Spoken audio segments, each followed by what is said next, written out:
With zero tailpipe emissions, this all-electric Kia EV6 can help clean up the environment, and I'm gonna get started with this parking lot here. I can't believe how filthy it is.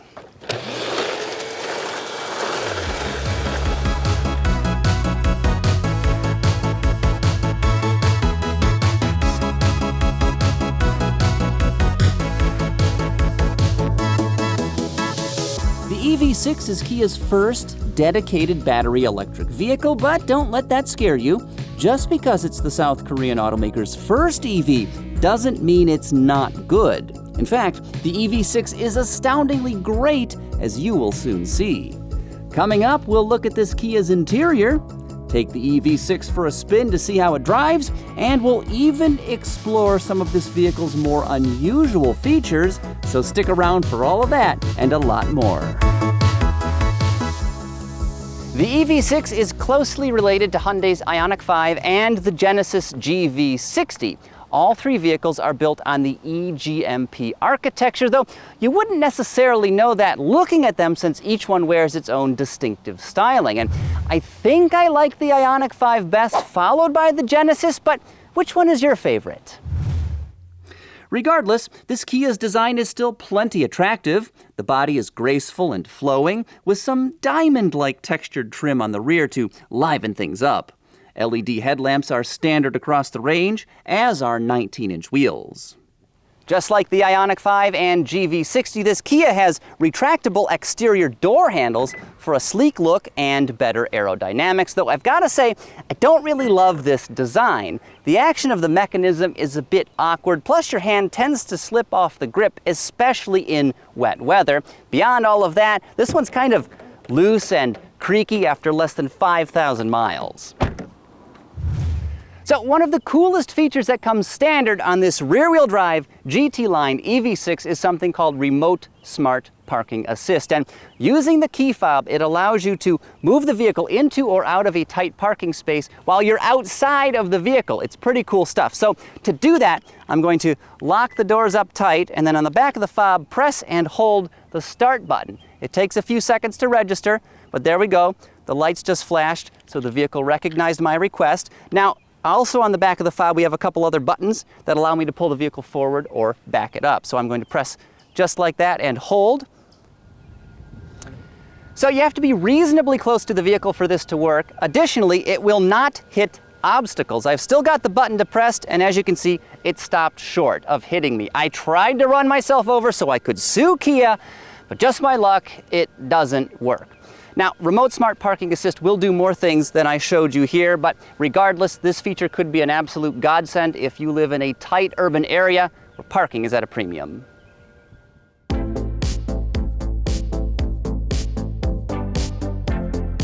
Kia did an amazing job with the EV6's interior. Now, it's not quite as distinctive as the Ioniq 5's cabin with its sliding center console and available leg support for the driver, though everything in here is just beautifully done, for the most part. This striped material looks great, as does the dashboard's light-up trim, but I especially love this optional suede-like fabric on the seats. It feels rich, inviting, and about as durable as Kevlar, though if you are a sweatpant enthusiast like me, be warned, because it tends to pull them down as you get in or out. If you watched my Toyota BZ4X review, hint hint, go check that out if you haven't already, you'd know one material I don't care for is piano black trim. Here in the EV6, they've got it all over the console, dashboard, and door panels. Now this stuff scratches easily, and it attracts fingerprints like seagulls to garbage. Can we just have something else, please? But piano black or not, I appreciate that Kia designers put the controls for the heated and ventilated front seats right here on the center console. That way you don't have to go digging through any menus in the infotainment system to get to these frequently used functions, something you have to do in the Ioniq 5. Now, these multimodal controls on the dashboard are super clever and a brilliant use of space. Audio and climate functions both reside in this small bar here, and you switch between them by just tapping like so. And I love this idea in theory, but in practice, it's not quite perfect because some of these persistent climate controls right here are very easy to fat finger. I reach in to adjust the radio volume and suddenly I've engaged the defroster and I'm increasing the temperature rather than the volume. If you need power, the EV6 has plenty of power outlets, that is. There's a standard wireless charging pad right here on the center console, plus a slew of USB ports and even a 12-volt socket right up front. Rear seat passengers also have a pair of universal serial bus ports to play with. And there's even a 120-volt outlet so you can run all kinds of devices. The possibilities are only limited by your imagination, or about 16 amps. Still, you can turn night into day, have food hot and ready at a family reunion, and forget going home to make that olive loaf sandwich, slice it up fresh while on the road. Heck, I even helped out a couple gentlemen who didn't have insurance. This is all made easier with Kia's vehicle-to-load adapter. It plugs into the charging port, giving you an exterior outlet. That being said, this solution is kind of clunky. I mean, why not just put a separate 110-volt socket under the charging door? Regardless, this is still a nice feature to have, and it does work well. The EV6's back seat has acres of space, loads of head and leg room for lanky passengers, and the floor is flat, which is always nice. Cargo space is generous too, clocking in at 24.4 cubic feet behind the rear seat and 50.2 with the split backrest lowered, something you can do right from the cargo area. This Kia also comes with a small front trunk, though it's only large enough to hold the charging cable, and that's about it. In keeping with current trends, the EV6 has a pair of standard 12.3-inch displays on the dashboard. One for the digital instrument cluster and a touchscreen that's home to a familiar infotainment system. Responsive, elegant, and intuitive, this multimedia array works great and is hard to complain about, though oddly you can't rearrange the radio presets, which is kind of annoying. They just show up in numerical order. Naturally, Apple CarPlay and Android Auto are both standard, though neither connects wirelessly. Your phone has to be plugged in to work, just like the EV6. Now, that's one of the major concerns people have with EVs. The recharging process scares them. And I'll be the first to admit electric vehicles are not perfect for every driver in all situations, but they are the future. And if you don't agree, well, you are kind of living in the past, in which case you are sure to love the exclusive stickers in our new EV Pulse Outdated Outrage series, which is tailor-made for folks who just can't let go. And we have gems like these. New deal? No thanks. Say nay to motor cars. And my personal favorite, Teapot Dome has me steamed. I'm still pissed about that. And even though we just set up the shop, we've already settled on pricing, and merchandise is available to ship right now. Awesome items like this one right here, which is available for just $9.99. So head on over to shop.evpulse.com, that's shop.evpulse.com, or hit the link in the description box down below to check out all of our exclusive and pretty awesome outdated Outrage merchandise. Come on, get your rage on. Okay, now that you've ordered some sweet bumper stickers, let's talk speeds and feeds before hitting the road. This rear-wheel drive GT line EV6 has a modest 225 horsepower and 258 pound-feet of torque. The all-wheel drive model is, naturally, more potent, graced with 320 horses and 446 pound-feet of twist. The high-performance GT version packs a real wallop, though, 576 horsepower and 545 pound-feet.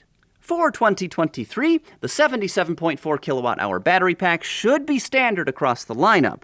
In this EV6, that gets you an excellent EPA-estimated 310 miles between charges. Of course, all-wheel drive and GT models are nowhere near as impressive. What is impressive, however, is how quickly this Kia can DC fast charge.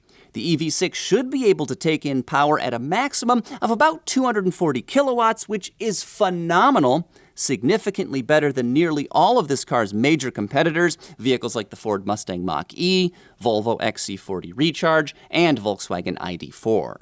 But enough with all these numbers. Let's see how this Kia drives.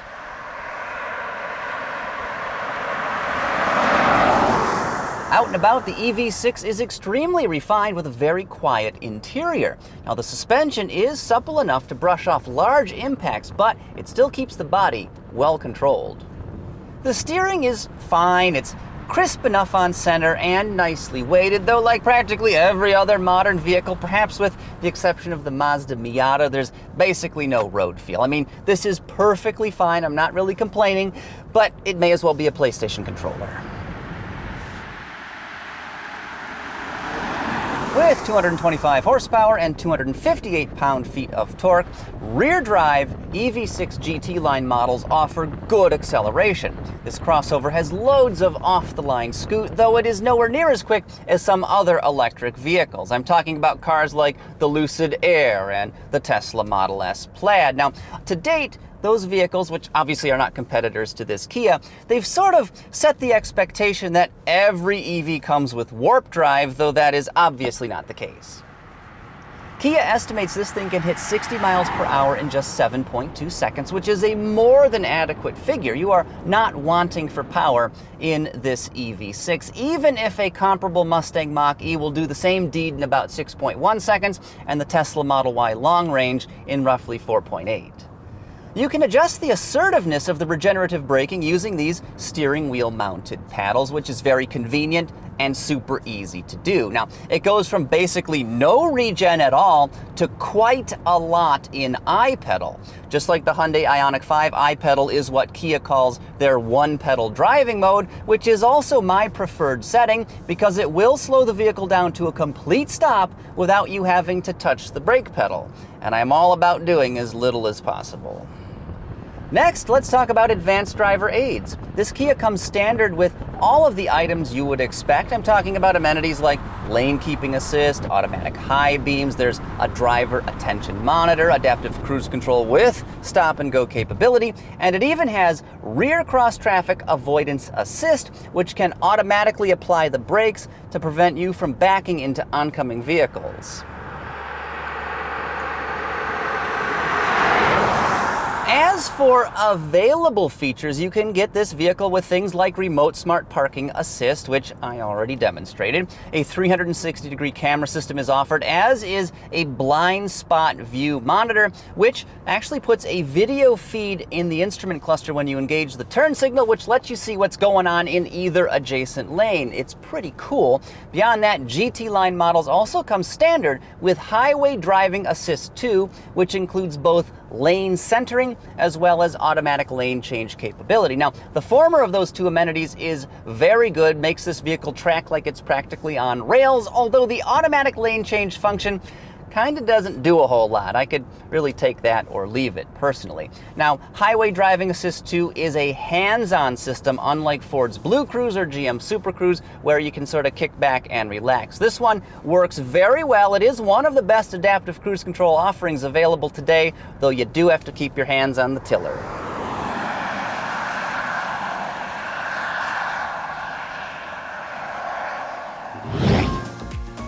Wrapping things up, here's what the Kia EV6 does well and what it could do better. As for advantages, this vehicle DC fast charges at a seriously impressive pace. The adaptive cruise control is among the best in the business. That interior is premium and spacious. You're sure to love this Kia's sleek styling. And the rear drive model's range is superb. Of course, we do have a few downsides to talk about, but they are all minor. The multimodal climate/audio controls are a clever use of space, but they're a bit too easy to fumble. Those exterior door handles look great, but could be more ergonomic.